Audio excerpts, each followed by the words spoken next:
आता एक माझा ह्या प्रकरणाच्या व्यतिरिक्त एक प्रश्न असा आहे की आपण संन्यास कोणत्या साली घेतला?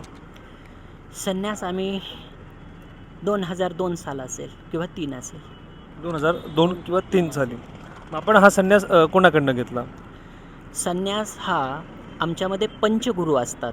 5 प्रकारचे गुरु असतात. छोटी गुरु, भस्मगुरू, रुद्राक्ष गुरु असे वेगवेगळे. ह्याच्यामध्ये मूळ गुरु जे असते, ज्यांनी मंत्र आम्हाला दिला 89 साली जेव्हा आम्ही कमी वय होतं, निफाडमध्ये सद्गुरू जनार्दन स्वामींचा आम्हाला अनुग्रह आहे.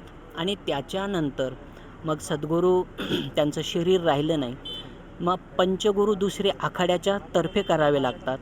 तर त्यामध्ये वेगवेगळे ज्याला म्हणजे आमची 13 मडी आहे, जसं बरोबर. जुना आखाडा 13 मडी.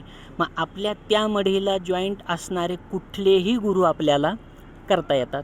त्यानुसार संन्यास आम्ही आचार्य न्यायाचार्य विश्वेश्वरानंदगिरी इंदोर आश्रमचे जे अन्नपूर्णावाले स्वामी, त्यांनी आमची शिखा घेतली. बाकी कृपागुरू आमचे सद्गुरू जनार्दन स्वामी.